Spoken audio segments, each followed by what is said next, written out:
지난 주일에 요셉의 삶을 인도하신 하나님의 선하신 주권을 함께 묵상했잖아요.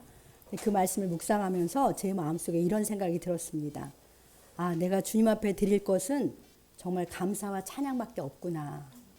내 모든 삶이 나를 향하신 하나님의 선하신 뜻이 이루어지는 과정이니 늘 감사와 찬양밖에 그것이 마땅하다, 그런 생각이 절로 들어서 마지막에 감사와 찬양을 드리자로 메시지를 정리하고 싶었지만 너무 길어져가지고 그것을 못했어요. 그래서 이번 주에 하나님, 감사와 찬양을 하나님께 드리는 것이 마땅한데 그런 말씀을 주세요, 이렇게 이제 기도했을 때 오늘 말씀 시편 118편을 하나님이 주셨어요. 감사와 연관해서 제가 최근에 감동을 받은 것이 있습니다. 지난 어버이날에 초등학생 아들과 딸이 엄마 아빠에게 보낸 감사장 때문이에요. 아직 부모 은혜를 알기에는, 어린 자녀들이 부모님께 알기에는 어린데, 그런 어린아이들이 부모님께 효도하려고 자기들의 작은 용돈을 아껴서 선물도 준비하고 영상도 만들고 게다가 감사장까지 주었다는 얘기는 큰 감동이었습니다. 어떻게 그런 생각을 했을까? 그리고 어린 자녀들에게 그런 효도 선물을 받은 그 부모들은 얼마나 뿌듯하고 행복했을까? 라는 생각이 절로 들었고요. 아, 이 부모들이 자녀를 참 잘 키웠구나, 그렇게 절로 느껴졌습니다. 그 어린 아이들이 참 기특했는데요. 그 초등학생 남매가 부모에게 보낸 감사장 한번 같이 읽어볼까요? 보여주시겠습니다. 네, 제가 다 안 보여서 읽지를 못하겠네요. 여기를 안 써가지고. 하여튼 읽어보면 대단히 놀라운 감사장이에요. 그래서 제가 누군지 아시겠죠? 우리 성도의 자녀들입니다. 네, 그래서 내용도 정말 감동이고요. 복되고 참 아름다운 가정이에요. 네, 내려주시겠습니다. 읽으셨죠? 네. 그러니까 부모로서 가장 행복하고 자부심을 갖게 될 때가 바로 이런 때가 아닐까요? 자녀들이 부모의 삶을 보고서 칭송하고 존경하고 참된 감사의 마음을 표현할 때 부모는 자부심과 행복을 느끼게 됩니다. 그러니까 자녀들의 칭송과 존경, 감사가 바로 부모의 영화예요. 부모가 영화롭게 되잖아요. 이런 생각을 하면서 우리 하나님 아버지도 똑같으시겠구나, 같은 마음이시겠구나, 그런 생각이 들었어요. 하나님의 전적인 사랑과 은혜로 우리가 구원받아서 하나님의 자녀가 된 우리들이잖아요.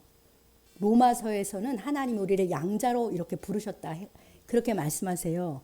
그러니까 양자로 자격 없는 우리를 택하셔서 하나님의 호적에 올려주신 거잖아요. 이런 우리가 하나님 아버지께 어떤 태도를 취할 때 우리 하나님이 가장 큰 영광을 받으시겠습니까? 너무 쉽잖아요, 답은. 아버지 하나님 정말 제게 최고십니다. 제게 베풀어 주신 아버지의 사랑에 저는 날마다 감동과 감사뿐이에요. 저는 아버지가 계셔서 늘 든든하고 행복합니다. 아버지를 항상 신뢰합니다. 이렇게 자녀인 우리의 진심 어린 감사와 찬양을 받을 때 하나님 아버지가 가장 큰 영광을 받으실 것입니다. 감사의 제사가 하나님을 영화롭게 하고요. 예수님 믿는 우리는 찬미의 제사를 하나님께 올려드린 것이 마땅합니다. 우리의 감사와 찬송이 하나님을 영화롭게 하는 것이죠. 하나님께서 그 선하신 주권으로 우리 삶을 다스리셔서 결국 모든 것이 합력하여 선이 되게 하나님의 뜻을 이루게 하시니 우리는 그저 감사와 찬송밖에 드릴 것이 없습니다. 이것이 오늘 설교 제목이에요. 이 시간 성령께서 말씀으로 우리의 심령에 감사와 찬양으로 가득 채워주실 기대하며 또 그렇게 은혜 주실 것을 믿습니다. 오늘 본문 아까 읽었는데요. 시편 118편. 이 말씀은 우리가 감사하고 찬송해야 할 이유를 분명하게 보여주세요. 우리 1절 잘 아는 말씀인데 같이 읽어볼까요? 여호와께 감사하라. 그는 선하시며 그의 인자하심이 영원함이로다. 아멘. 우리 하나님은 선하시고 그 인자하심이 영원하시기 때문에 우리가 감사해야 마땅한 것이죠. 시편에 반복적으로 이 말씀이 나와요. 하나님이 선하시고 인자한 분이라는 말씀을 반복적으로 말씀하시는데요. 주님의 선하심과 인자하심에 대한 원어가 어떤 건지 그 의미를 꼭 기억해 주셨으면 좋겠어요. 아주 좋은 말씀이기 때문에 선하심은 토부, 인자하심은 헤세드. 토부와 헤세드를 기억하시면 여러분들에게도 계속 찬양하는 데 도움이 될 것입니다. 토부는 하나님께서 창조하시고 보시기에 심히 좋았더라. 하나님 보시기에 심히 좋았더라가 토부예요. 그러니까 토부는 하나님 보시기에 최상으로 만족한 상태를 말하는데요. 하나님은 우리에게 언제나 하나님 보시기에 최상으로 좋은 것을 베풀어 주시는 분이다. 그것이 하나님의 선하심이에요. 하나님 보시기에 우리에게 가장 최상의 상태를 허락해 좋은 것 주시는 것이 하나님의 토부입니다. 우리는 그런 선하심을 날마다 받고 있고요. 헤세드는 하나님의 언약에 기초한 신실한 사랑을 말해요. 하나님의 신실한 인애. 그러니까 변하지 않는 거예요. 언약에 기초했기 때문에. 그래서 하나님께서는 그 신실한 언약에 따라서 영원히 변치 않는 사랑을 우리에게 베풀어 주시는데요. 그것이 바로 헤세드입니다. 이것이 하나님의 영원한 인자하심이에요. 우리를 향한 하나님의 토부와 헤세드로 인하여 하나님께 감사드리는 것이 마땅하고요. 감사를 드리지 않을 수 없습니다. 네, 2절로 4절에서는 그의 인자하심이 영원하다 할지로다 라고 하면서 이 말씀을 3번 반복하세요. 각각 명칭은 다른데 그 명칭이 다 동일한 우리들을 말해요. 이스라엘, 그 다음에 아론의 집, 하나님을 경외하는 자. 그들은 그의 인자하심이 영원하다 이렇게 찬양하라고 명령하시는 거예요. 이스라엘이 누구예요? 하나님의 백성인 우리들이고 아론의 집이 왕같은 제사장들인 우리들이고 그리고 하나님 믿고 경외하는 우리들에게 이렇게 하라고 하는 이유는 우리들만이 그 영원한 인자를 깨닫고 누렸기 때문에 우리만 찬양할 수 있어요. 구원받은 우리야말로 하나님의 인자하심이 영원하심을 이미 경험했고 날마다 누리며 살고 있기 때문에 우리가 찬양하는 것이 마땅합니다. 하나님의 백성된 우리만이 그 무조건적이고 한량없는 주님의 사랑을 날마다 경험하고 살고 있잖아요. 그러니 그 인자하심이 영원하심을 우리가 전하고요. 찬양해야 하는 것입니다. 이제 5절부터는 이 시편 기자가 자신이 경험한 하나님을 우리에게 간증해 줘요. 그가 경험한 하나님은 우리에게도 동일한 하나님이신데 자 5절에 그의 간증을 같이 읽어봅시다. 내가 고통 중에 여호와께 부르짖었더니 여호와께서 응답하시고 나를 넓은 곳에 세우셨도다. 아멘. 이 말씀을 근거로 이 시편의 저자가 다윗일 것이다 이렇게 추정을 해요. 이 시편은 앞에 누가 썼다고 써있지 않거든요. 그러니까 다윗이 사울의 추격이라는 고통 중에서 하나님께 부르짖어 기도했을 때 자신을 넓은 곳에 세우셨다 이렇게 고백합니다. 그가 세움받은 넓은 곳은 이제 하나님의 백성의 왕으로서 자유롭게 하나님의 나라를 다스릴 수 있는 그러한 자리, 그런 통치의 자리로 옮겨진 것, 또 마음껏 하나님 앞에 제사 드릴 수 있는 그러한 자리로 자신을 옮겨줬다 이렇게 고백하는 것이죠. 사실 이런 간증, 내가 고통 속에 있었는데 하나님께 부르짖었더니 나를 그 좁은 곳에서 빼내서 넓은 곳, 평강과 기쁨과 자유가 있는 곳으로 옮겨졌다는 간증은 다윗만의 간증이 아니죠. 수많은 그리스도인들의 간증입니다. 그래서 그런 놀라운 일들이 오늘 우리에게도 날마다 일어나는데요. 그러면 이 고통 중에 하나님께 부르짖을 때 어떻게 우리를 넓은 땅으로 인도하시는지, 하나님께서 어떻게 우리에게 그렇게 역사하시는지가 그 이후에 계속 나오는 말씀이에요. 우리 그것을 한번 살펴볼까요? 첫 번째로 하나님이 내 편이 되어주시기 때문이에요. 하나님이 내 편이 되어주시기 때문에 고통 가운데 있어도 부르짖어 기도하면 넓은 땅으로 옮겨지는 것입니다. 우리 6절 7절 말씀을 같이 읽어봅시다. 여호와는 내 편이시라. 내가 두려워하지 아니하리니 사람이 내게 어찌할까. 여호와께서 내 편이 되사 나를 돕는 자들 중에 계시니 그러므로 나를 미워하는 자들에게 보호하시는 것을 내가 보리로다. 아멘. 와, 놀라운 말씀 아니에요? 전능하신 창조주 하나님이 우리 편도 아니고 내 편이라고 말씀하세요. 그리고 지혜 자체이신 그 하나님이 내 편이 되신다니까요. 하나님이 내 편이시니 우리에게는 엄청난 빽이 있습니다. 한번 여러분들 이 땅에서 누가 끝까지 내 편이 돼줄까? 끝까지 내 편인 사람이 누가 있을까? 한번 생각해 보십시오. 별로 없어요. 부모님, 또 뭐 배우자, 가족. 그렇게 우리가 사실 현재 누가 내 편일까 생각하면 그렇게 많지 않습니다. 네, 그런데 하나님이 내 편이세요. 얼마나 우리를 격려해 주는 말씀이에요. 우리가 얼마나 든든하게 안심을 주는 말씀입니까? 그러니까 우리는 사람을 두려워할 필요가 없어요. 엄청난 빽이 있잖아요. 하나님이 내 편이시니까요. 내 삶은 사람의 손에 달려있지 않습니다. 직장인들은 직장 내에서 자기 보직이나 승진 등이 상사라는 사람의 손에 달려있다고 생각할 수 있습니다. 그러면 내 자리를 좌지우지할 것 같은 그 사람에게 그 사람의 눈치를 볼 수밖에 없잖아요. 그 사람에 의해서 좌지우지 된다고 생각하니까. 어느 날 인사이동이 됐는데 내가 원하지 않는 보직이 주어졌거나 승진에서 누락되었다면, 그런 생각을 가졌다면 어떤 마음이 들겠습니까? 나를 그 자리로 배치한 그 상사를 미워하거나 원망하는 마음이 조금은 들지 않을까요? 그리고 마음이 움츠려들 것입니다. 그런데 믿음의 눈으로 보면 나를 그 자리에 배치하신 분은 내 편이신 주권자 하나님이신 것이죠. 그것을 믿으면 언제나 내 편이신 하나님께서 나를 이 자리로 인도하신 것이다. 그렇게 믿는다면 그 자리는 항상 내게 좋은 자리예요. 그 자리는 내게 토부인 것입니다. 하나님의 눈으로 볼 때 가장 선하고 좋은 곳이라는 것이죠. 그래서 우리는 거기서도 보이는 것을 넘어서 믿음으로 하나님 앞에 감사할 수 있습니다. 그리고 겸손히 배울 수 있는 것이죠. 배우며 성장하는 것입니다. 왜냐하면 주권자이신 하나님께서 내 편이 되셔서 나를 그곳으로 인도해 주셨으니까요.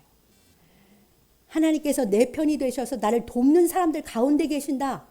그러므로 나를 미워하는 자에게 하나님이 보응하신다고 하세요. 그런데 이 놀라운 약속은 이미 하나님의 백성으로 부름받은 아브라함에게 주신 언약 속에 들어있는 내용이에요. 너를 축복하는 자에게 내가 복을 내리고 너를 저주하는 자에게 내가 저주하리니, 그 말씀이 하나님이 내 편이 되신다는 약속이잖아요. 하나님께서는 아브라함 때부터 지금까지 하나님 나라에 들어온 그 백성들에게 이 약속을 지키고 계시는 줄 믿습니다.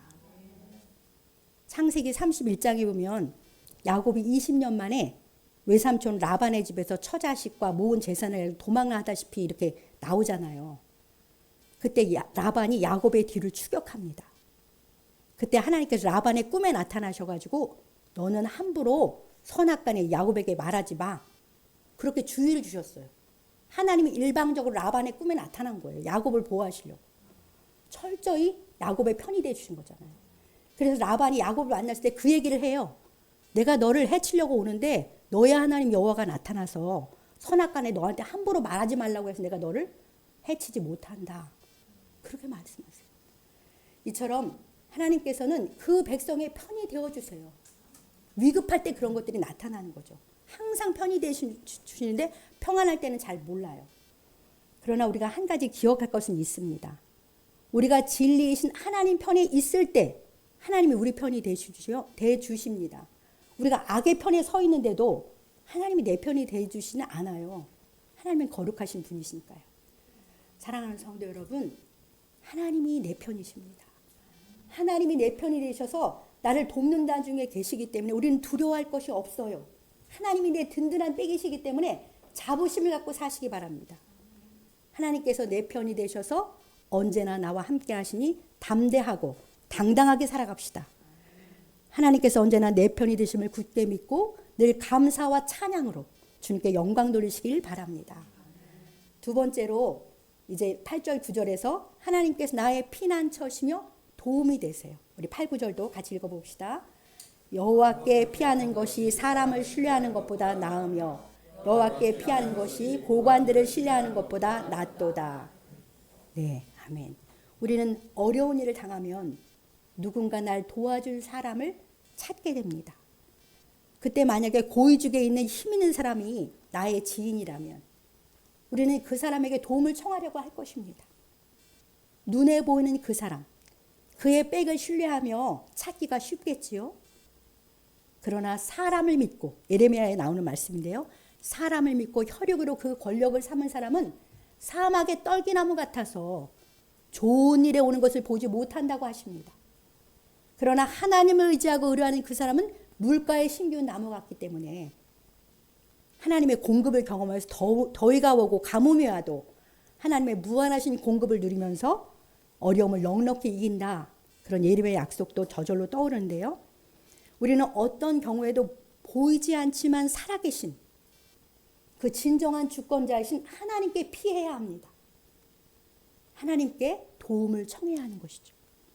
이것이 하나님의 자녀인 우리만의 특권이에요. 아버지 품이 있잖아요. 그리고 그 아버지가 사실은 영으로 우리와 함께 계세요. 저희 가정은 들으신 분들도 많이 있는데 IMF 때 직장에서 감원의 칼바람 속에 있었어요. 참 막막했습니다. 그때 주님께서 시편 91편 9절로 11절의 약속의 말씀을 주셨어요. 네, 여러분들에게도 동일한 말씀이기 때문에 같이 읽어볼까요? 시편 91편 9절로 11절. 네가 말하기를 여호와는 나의 피난처시라 하고 지존자를 너의 거처로 삼았으므로 화가 내게 미치지 못하며 재앙이 네 장막에 가까이 오지 못하리니 그가 너를 위하여 그의 천사들을 명령하사 내 모든 길에서 너를 지키게 하심이라. 아멘. 우리 장로님의 직장에서 3,000명을 감원하게 되었습니다.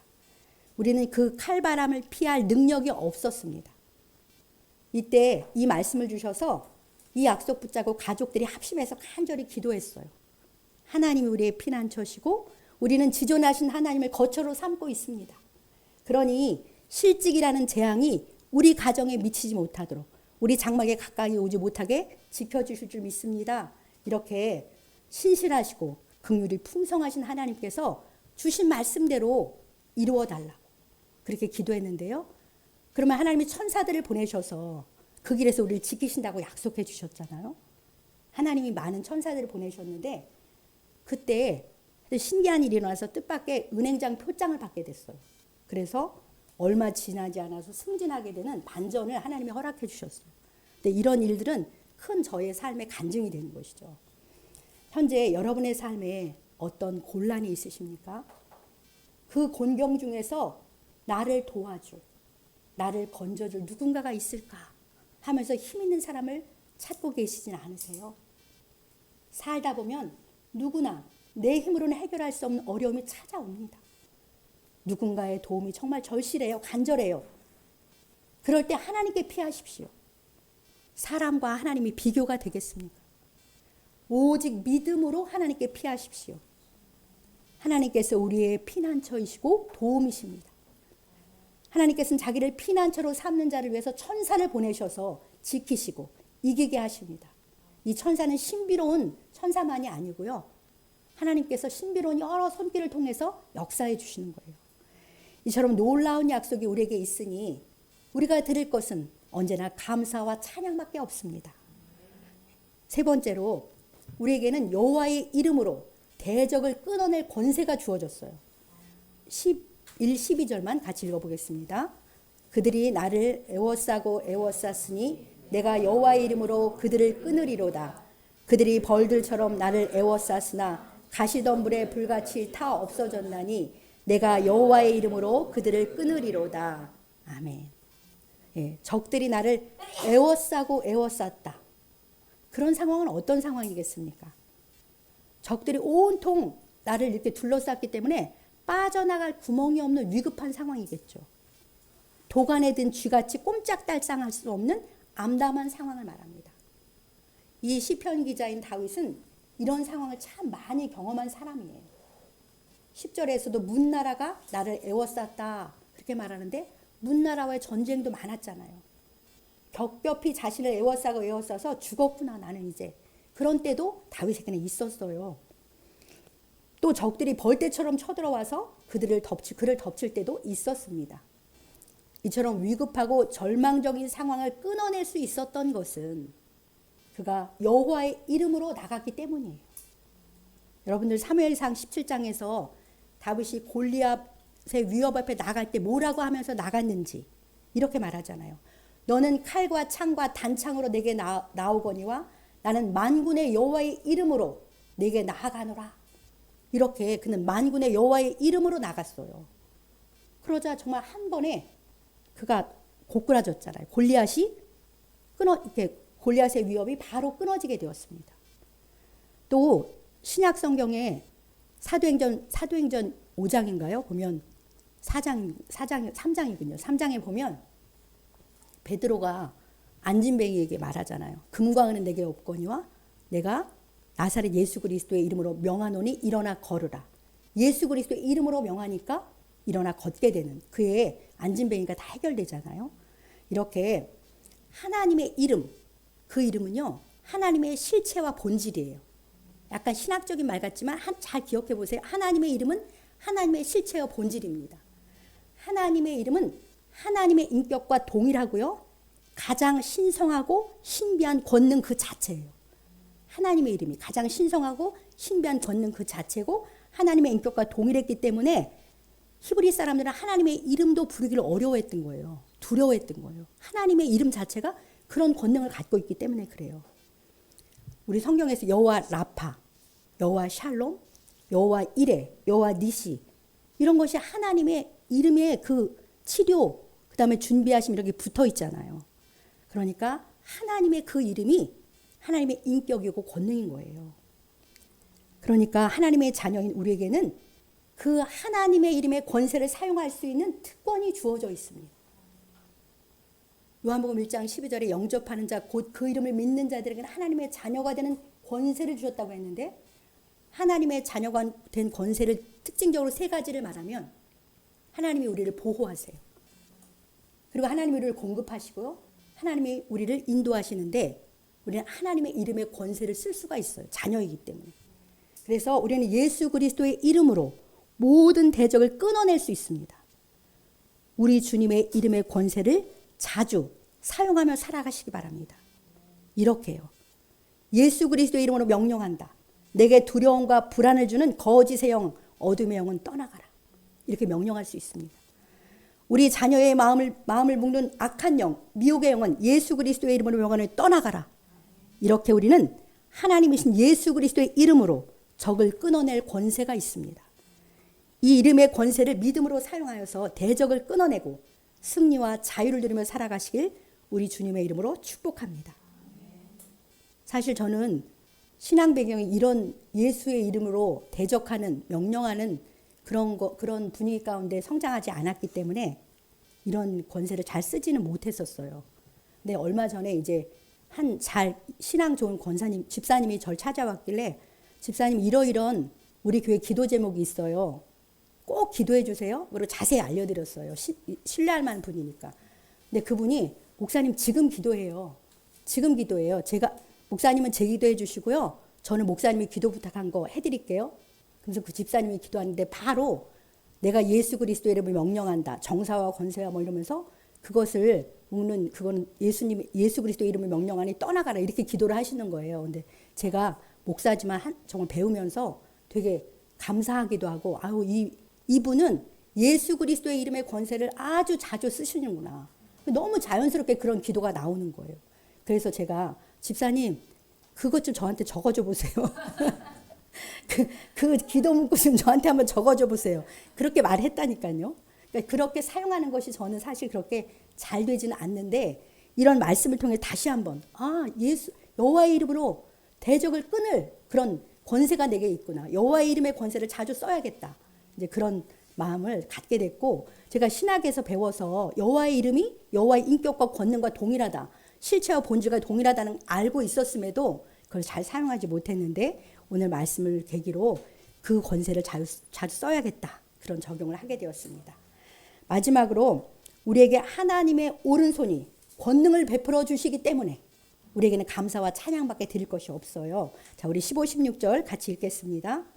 의인들의 장막에는 기쁜 소리, 구원의 소리가 있으며 여호와의 오른손이 권능을 베푸시며 여호와의 오른손이 높이 들렸으며 여호와의 오른손이 권능을 베푸시는도다. 아멘. 참으로 놀라운 약속의 말씀이에요. 14절부터 16절을 암송하시기를 권해드립니다. 하나님께서 의인들의 장막인 우리의 가정과 교회, 의인의 장막이잖아요. 여기에 기쁜 소리, 구원의 소리가 있도록 그 오른손을 높이 드셔서 권능을 베풀어 주신다는 거예요. 하나님의 오른손은 권능을 상징해요. 하나님의 오른손, 그럼 이꼴 권능이나 마찬가지거든요. 정말 놀라운 약속이에요. 저는 기도 시간에 이 약속을 하나님께 자주 말씀드려요.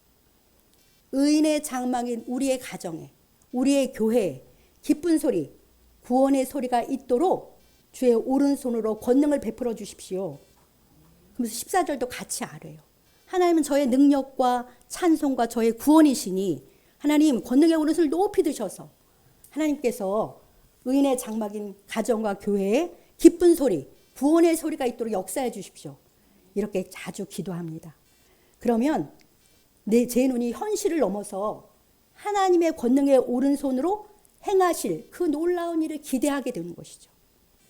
우리 성도님들도 이 크고 놀라운 약속을 믿음으로 붙잡고 여러분들의 장막에 기쁜 소리, 구원의 소리가 있도록 주님의 오른손으로 권능을 베풀어 주시길 간절히 기도하며 살아가시기 바랍니다.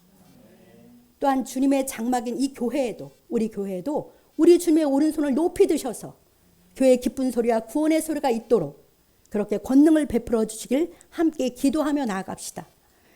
우리 주님은 우리의 능력이시고요, 우리의 찬송이시고 우리의 구원이 되시니까요. 우리는 이미 한국 교회의 역사를 통해서 주님의 장막인 교회에 기쁜 소리, 구원의 소리가 넘치도록 하나님의 오른손에 권능을 베푸신 것을 많이 보았어요. 곳곳에 하나님의 권능의 오른손을 높이 드셔서 베푸신 기적의 소리들로 사실 가득합니다. 이러한 하나님의 오른손의 권능이 오늘 우리 각 사람의 가정에도 우리 교회에도 동일하게 나타날 것을 믿고 기대합니다. 사랑하는 성도 여러분, 이 세상에 사는 동안 우리는 누구나 고통스러운 일들 그리고 힘든 상황을 만납니다. 주님이 안 계신다면 우리는 보이고 느껴지는 대로 불평하고 원망하게 살 수밖에 없을 것입니다. 그러나 하나님의 자녀인 우리에게는 이 모든 것들이 다 합력하여 선을 이루시는 하나님의 주권적 통치가 있잖아요. 그리고 그 하나님은 선하시고 인자하심으로 그런 주권으로 그 토부와 헤세드로 우리를 통치하고 계십니다. 그러니 우리가 드릴 것은 감사와 찬양밖에 없어요. 믿음으로. 선하시고 인자하신 주권자 하나님이 항상 내 편이십니다. 내 편이 되셔서 나를 돕는 자 중에 계시니 우리는 두려워할 것이 없고 담대합니다. 그분이 나의 확실하고 든든한 백이 되심을 믿음으로 누리며 살아갑시다. 도움이 필요할 때 사람을 찾기보다 오직 하나님께 피해서 그분의 도움을 받으십시오. 그러면 하나님께서 화와 재앙이 내게 미치지 못하도록 막아주시고요. 천사를 보내주셔서 우리를 도우십니다. 우리에게는 여호와의 이름의 권세를 사용할 특권이 있어요. 다윗처럼 만군의 여호와 이름으로 나가십시오. 베드로처럼 나사렛 예수 그리스도의 이름으로 명령하십시오. 그러면 우리를 애워싸며 위협하는 대적들을 끊어내는 승리의 용사로 살게 될 것입니다. 여호와의 이름, 예수 그리스도의 이름은 그분의 인격과 권능이에요. 적을 향하여 예수 그리스도의 이름으로 명령하면서 어둠의 세력을 끊어내는 승리를 쟁취하며 살아가시길 소망합니다. 의인의 장막은 우리의 가정과 교회의 기쁜 소리, 구원의 소리가 있게 해주실 것을 믿고 하나님이 오른손을 높이 드셔서 권능을 베풀어 주시길 간절히 기도하며 살아갑시다. 이제 사랑하는 여러분, 14절 하나님께서 14절 말씀처럼 내 개인의 능력과 찬송과 구원이 되세요. 이와 같은 하나님의 아는 우리의 결론은 28, 29절처럼 살아야 되는 것이죠. 자, 28, 29절을 읽고 마치겠는데 같이 읽겠습니다. 주는 나의 하나님이시라 내가 주께 감사하리이다. 주는 나의 하나님이시라 내가 주를 높이리이다. 여호와께 감사하라. 그는 선하시며 그의 인자하심이 영원함이로다. 아멘. 선하심과 인자하심이 영원하신 하나님께 날마다 감사와 찬송을 들으며 살아가는 우리 모두가 되시길 주님의 이름으로 간절히 축복합니다.